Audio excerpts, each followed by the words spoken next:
各位粉絲、各位朋友，歡迎大家嚟到凌晨空間之飛升龍堂，身邊呢位係翼龍師傅。係你好，我係開運王翼龍師傅，亦都係非物質文化遺產嘅傳承大使。嗱，今日好開心啊！我哋繼續咧講埋12生肖喺2026年嘅12生肖，我哋仲有2個未講嘅。咁今次好似話講雞年係嘛？係啊，今次講屬雞嘅朋友。好，請你講。係啦。嗱，各位粉絲、各位朋友，今日咧好隆重為大家宣佈咧，嚟緊嘅12月6號星期六上晝嘅7點鐘，我哋有一個新頻道上線去 YouTube 嘅，而呢個新頻道嘅名叫做中醫診療，記住係聊天個聊啊！咁呢個頻道裏邊咧，我哋請到身邊呢一位張醫師咧，為大家講解咧一啲中醫術嘅方法嘅。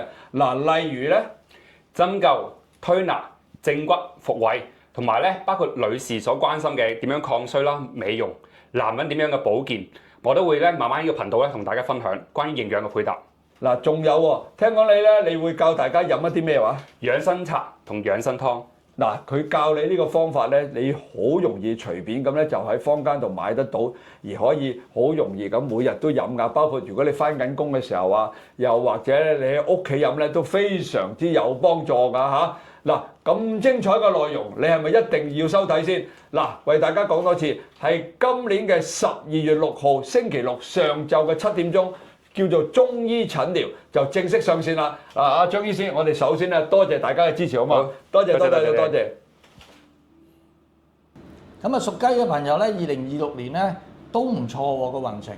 因為有太陰、紅鸞同埋天月貴人咯。太陰咧就代表都係貴人嚟嘅。咁尤其是係女性嘅貴人，同埋太陰啊代表靚嘅嘢，因為月亮嘅意思。月亮啊皎潔好靚啊。係啊。所以咧代表咧，呢一年咧有啲靚嘅事情發生。咁我一陣間我可以解釋下俾大家聽係點樣。好嘅事情我就知啫。好㗎。靚嘅事情係咩叫靚啊？好啦。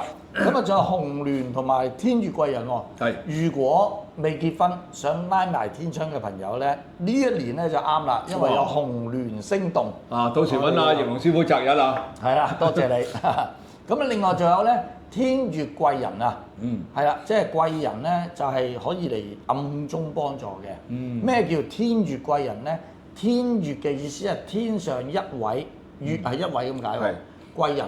大家有冇聽過以前咧？我哋睇嗰啲粵語長片啲戲啊，就話客官一位咁樣，咁佢唔係一位嘅喎，佢係客官月位咁嘅喎。哦，而家有啲你去酒樓啊，以前啲酒樓咧寫咧月，即係月，即係譬如話龍蝦月，即係代表一咁解咯。係啊。你以前啲酒樓係咁寫㗎，而家就唔識咯。所以呢個天月貴人咧，天上一位貴人咁嘅意思。咁但係好多人都唔明咩叫天月貴人啊咁嘅。哦，原來係咁。係啦，咁另外紅鸞星動亦都有啦。如果想生 BB 嘅，咁啊亦都係一個叫吉嘅年份嚟嘅。哇，好嘢！咁但係空星方面咧，有貫索同埋勾神喎。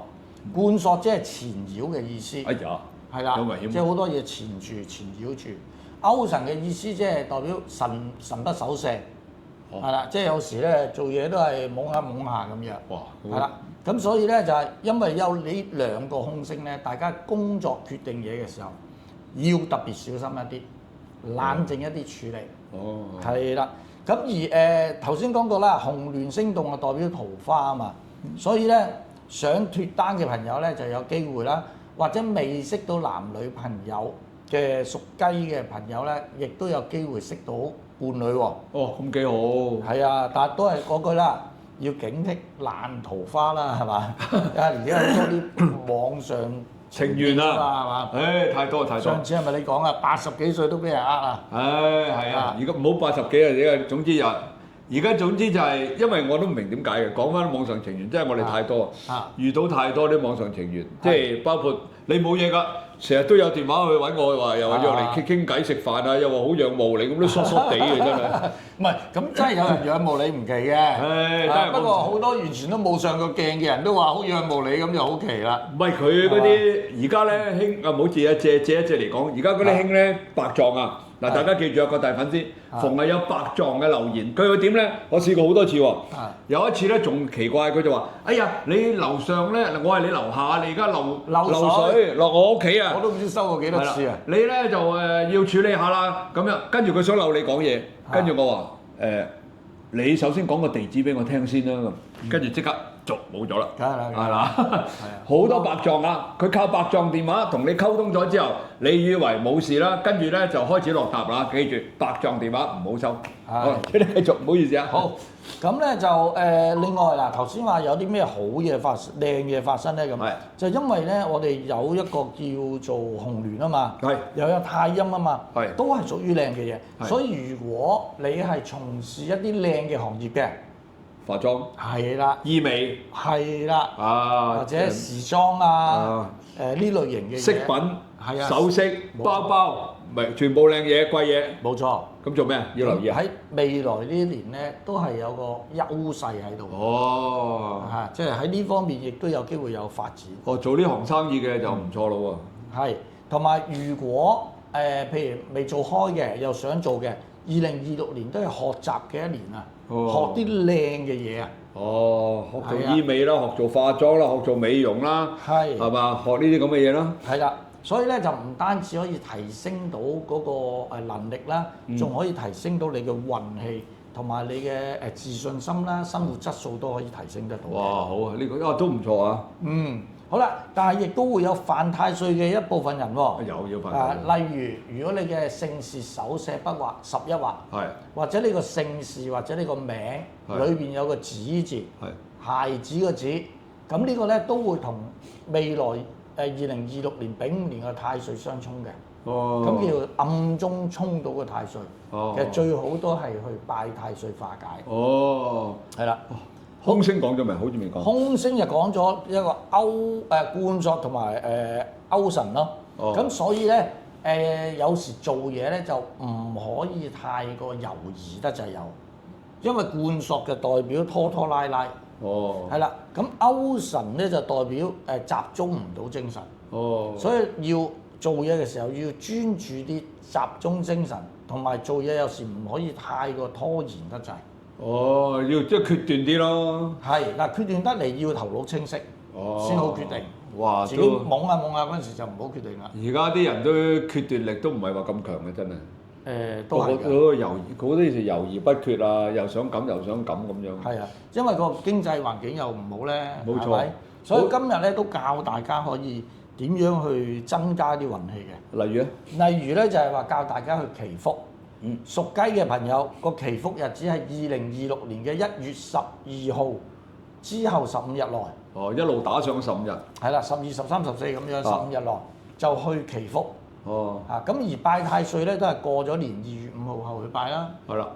咁啊，易龍師傅提過嘅拜太，如果你要攝太歲咧就攝太歲，祈福就祈福，係兩樣嘢嚟㗎，盡量係分開做係嘛？係，盡量分開做。係啦，咁另外咧就亦都可以用衣着嘅顏色去提升你嘅運氣嘅。除咗你八字本身計出嚟需要咩顏色之外咧，今年2026年可以加多啲紅色俾自己去點綴一下。哇！着多啲紅色衫、紅色褲啊！係啦，因為紅色係代表喜慶。咁咪似你咯。係啦，所以過年點解要着紅色咧？咁又係。因為喜慶啊。係喎。或者結婚，我哋古時係咪全部都係紅衫？係，男又紅，女又紅咁嘛。係啊，咁跟住床都係成張嗰啲被單啊，咩都紅嗰個枕頭啊，咁樣啊。係因為代表喜慶嘅意思。咁所以今年有個紅鸞星動啊嘛。你着啲紅色衫咪有機會吹動佢咯。冇錯。更加容易成就到個姻緣咯。呢個幾好，呢個幾好。冇錯。咁啊好啦，咁啊順便就賣下告白啦，因為咧我喺2026年嘅1月8號喺呢個工聯會有個4象植物風水實戰班啊，係啦，咁啊課程編號係 HD62481，我打喺度嚇，係啦 HD62481，咁如果有興趣嘅打去工聯會問下仲有冇位啦。啦呢個咧係阿翼龍師傅咧係推動呢個玄學咧其中一個課程嚟嘅。大家都知道啦，工聯會咧係俾啲普羅大眾去學㗎啦。咁相對咧，翼龍師傅咧好希望咧能夠將佢所學咧去喺社區裏邊咧推動出去嘅。咁所以咧就同工聯會合作咧就搞咗呢個班。咁你哋如果想係用一個比較係親民啲嘅價錢學到風水玄學咧，就快啲報名啦嚇。係冇錯冇錯。喂，咁好啦，我哋講翻呢度仲未講呢個八大守護神喎。係喎係喎係喎。係呢個叫咩啊？呢個係不動明王啊！不動明王。係啦，呢個係屬雞嘅朋友嘅守護神嚟嘅。係啦，有乜特別啊？佢呢個？不動明王咧係代表呢個嘅代表咩咧？諗下先，代表因為太多啦，都唔係好記得啦。理性同埋勇氣啊！理性同埋勇氣。佢個法相好得意喎。係啊，佢法相咧一邊係揸住把劍，一邊係揸住一個索。係啦。係啦。咁樣喎。係啦，代表即係一個斬除一啲嘅煩惱。哦。係啦，同埋捆綁嗰啲唔好嘅嘢，捆綁啲煩惱。所以就代表理性同埋勇氣咯。哇！呢個八大守護神嘅玉咧，係我哋嘅玉器大師咧 Nelson 咧特登揾翻嚟嘅。咁我哋特登叫佢咧幫我哋揾翻一批呢啲係真正嘅翡翠嚟㗎，有證書嘅。同埋咧，如果大家想請咧，就要揾小助手去請翻去。但係咧都係嗰句咧，要等2個禮拜至3個禮拜，要等阿翼龍師傅開咗光咧，先可以寄到你哋手上㗎。咁呢個咧係12生肖裏邊咧係對應翻唔同嘅生肖，又對應翻俾人不動明王啊、咩大勢至菩薩啦嗰啲咁樣嘅。咁呢啲咧就係特登啦，希望透過12生肖裏邊同大家講解完之後，大家需要一啲飾物嘅時候咧，就係佩戴呢個八大守護神嘅。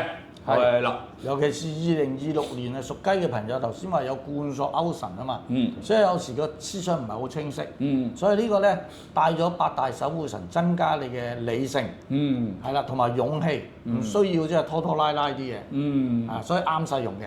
係啦，咁啊呢個咧係我哋特登喺我哋呢個頻道裏邊咧，嘅秉承我哋以往咧希望能夠有一啲法器咧能夠幫助到各大粉絲嘅，所以今次咧就請咗呢個八大守護神嘅翡翠玉㗎啦。咁我都係嗰句啦，要請咧就揾小助手。咁呢度仲係要補充啦，阿翼龍師傅。差唔多㗎啦。差唔多啦。